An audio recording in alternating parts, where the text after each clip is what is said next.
Hi, this is Mardy once again and welcome to my channel.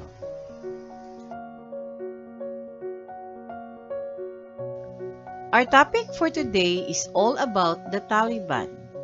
Sino nga ba ang mga Taliban? At paano nila nakontrol ang Afghanistan ng napakabilis?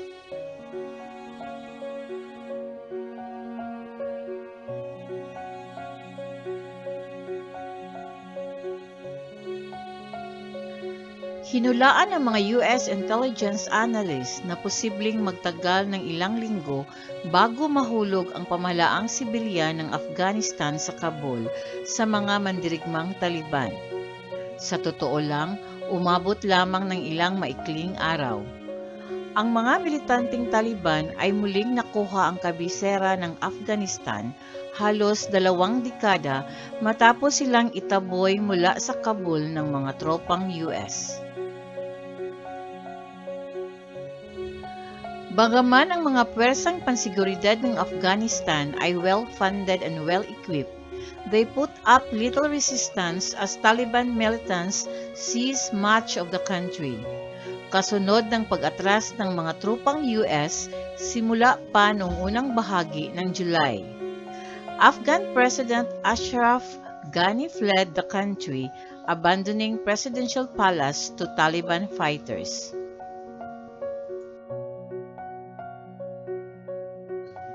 Inamin ng mga opisyal ng Estados Unidos that they miscalculated the speed at which the Taliban were able to advance across the country, kasama ang kalihim ng Estado na si Anthony Blinken na nagsabi tungkol sa Afghanistan's National Security Forces. The fact of the matter is we've seen that the force has been unable to defend the country, and that has happened more quickly than we anticipated.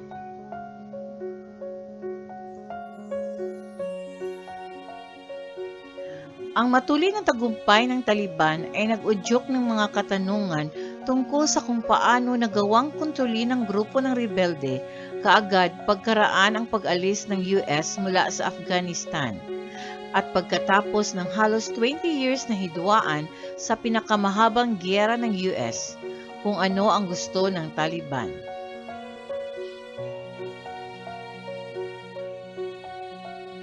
Sino nga ba ang mga Taliban?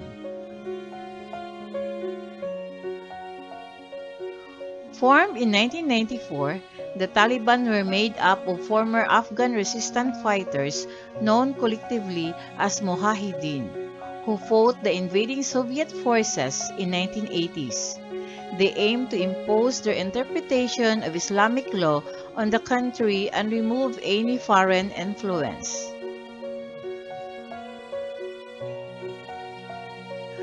After the Taliban captured Kabul in 1996, the Sunni Islamist organization put in place strict rules.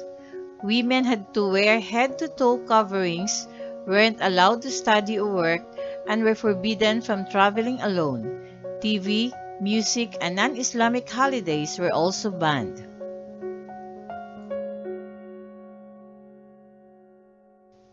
Nagbago yun pagkaraan ng September 11, 2001 na ang 19 na kalakihan ay nag-hijack ng 4 na commercial na eroplano sa US, na binagsak ang 2 sa mga tower ng World Trade Center, isa sa Pentagon at isa pa na nakalaan para sa Washington into a field in Pennsylvania. Mahigit sa 2,700 katao ang namatay sa mga pag-atake.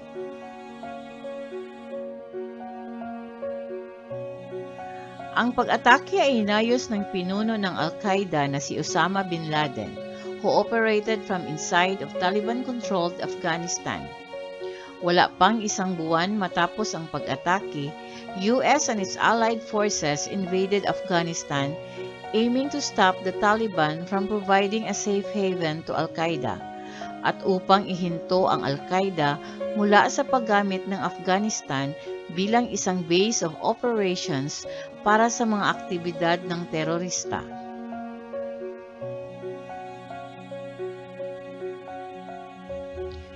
In 2 decades since they were ousted from power, the Taliban have been waging an insurgency against the Allied forces and the US-backed Afghan government. Sino nga ba ang mga leaders ng Taliban?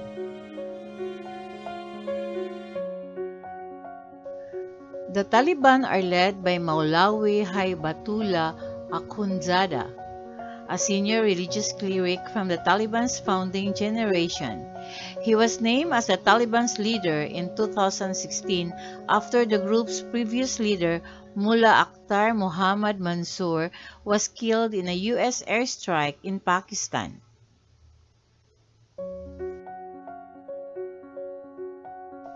Sa panahong yun, sinabi ni Thomas Rutig of the Afghanistan Analyst Network, said the new Taliban leader might be able to integrate the younger and more militant generations.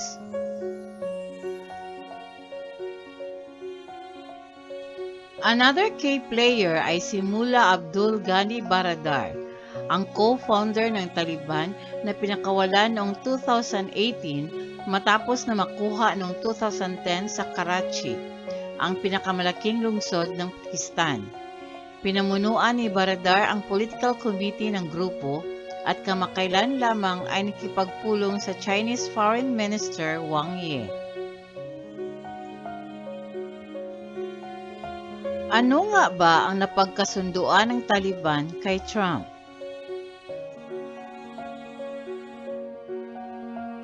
In 2017, the Taliban issued an open letter to the newly elected U.S. President Donald Trump calling on him to withdraw U.S. forces from Afghanistan.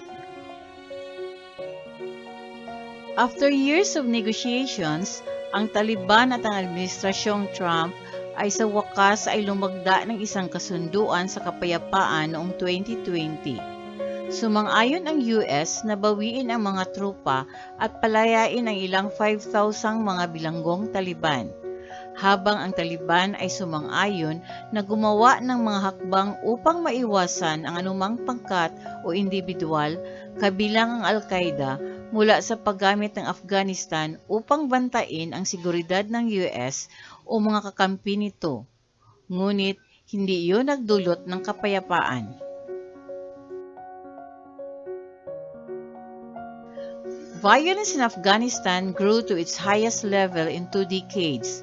The Taliban increased their control of wider swaths of the country, and by June of this year, contested or controlled an estimated of 50% to 70% of Afghan territory outside of urban centers, according to a United Nations Security Council report.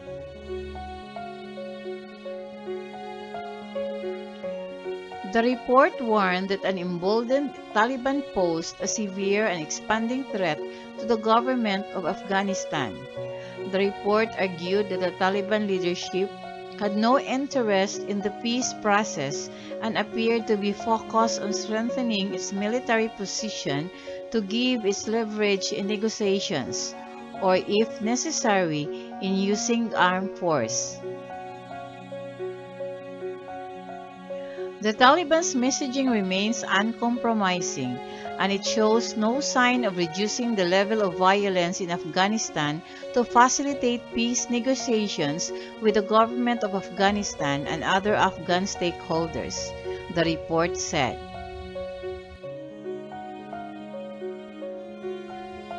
Ano nga ba ang gusto ng Taliban? Sinubukan ng Taliban na ipakita ang kanilang sarili bilang naiiba sa nakaraan. Inangkin nila na nakatuon sila sa proseso ng kapayapaan, an inclusive government, at handang mapanatili ang ilang mga karapatan para sa mga kababaihan. Sinabi ng tagapagsalita ng Taliban na si Sohail Shaheen na pahintulutan pa rin ang mga kababaihan na magpatuloy sa kanilang edukasyon mula sa elementarya hanggang sa mas mataas na edukasyon. Isang pahinga mula sa mga patakaran noong nakaraang panuntunan ng Taliban sa pagitan ng 1996 to 2001. Sinabi din ni Shaheen na ang mga diplomat, mamahayag at non-profits ay maaaring magpatuloy operating in the country. That is our commitment to provide a secure environment and they can carry out their activities for the people of Afghanistan, he said. Ngunit, maraming observers ang nag-aalala na ang pagbabalik sa pamamahala ng Taliban ay isang pagbabalik sa Afghanistan of 2 decades ago, when women's rights were severely restricted. Si Antonio Guterres, ang pangkalahatang kalihim ng United Nations, ay nagsabi sa isang tweet na daan-daang libo ang pinilit na tumakas sa gitna ng mga ulat ng malubhang paglabag sa karapatang pantao. International humanitarian law and human rights, especially the hard-won gains of women and girls, must be preserved, he said. Amin Saikal, the author of Modern Afghanistan, A History of Struggle and Survival, said the Taliban did not want Afghanistan to become a pariah state and wanted to continue receiving international aid. But Saikal said, as far as their ideological commitment is concerned, they have not really changed. Bakit nga ba napakalakas ng Taliban laban sa mga Persang Afghanistan? Sa nagdaang 2 dekada, gumastos ang US ng higit sa $1 trilyong sa Afghanistan. Sinanay nito ang mga sundalong Afghanistan at pulisya at binigyan sila ng mga modernong kagamitan.